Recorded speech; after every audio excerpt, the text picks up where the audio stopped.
And for many, grasping the concept behind cryptocurrencies is difficult enough. However, let's try to take a closer look into how they work as we hear more on the explanation from VOA's Matt Dibble.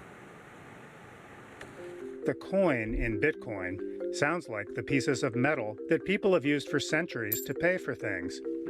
But Bitcoins and other cryptocurrencies are digital currencies. Nothing physical changes hands in a Bitcoin transaction, just bits of code. So what do people mean when they say Bitcoin mining? Cryptocurrencies use a system known as a blockchain to record and verify transactions. A blockchain is a collection of records, like a digital ledger.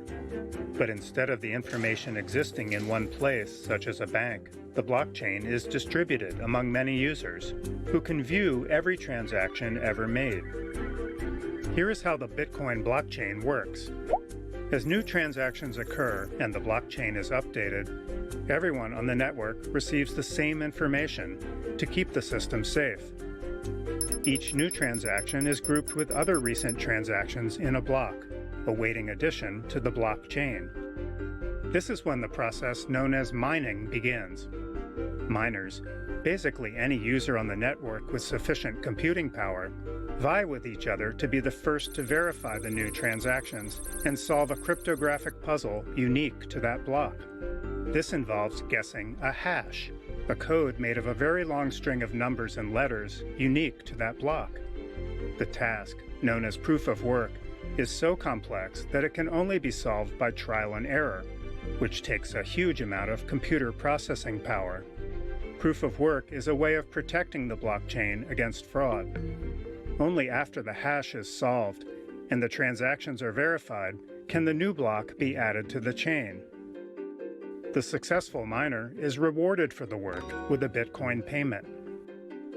Today, most mining is done by large data centers, specially designed for the task, known as farms.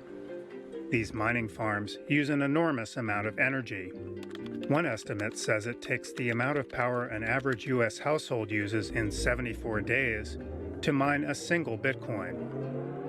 If Bitcoin were a country, its energy consumption would rank just below Egypt, a nation of over 106 million people. In addition to Bitcoin, there are now over 2,000 other cryptocurrency systems. Some are using methods other than energy-intensive mining to secure their systems. Solving the energy consumption challenge will be critical to the future of any digital currency.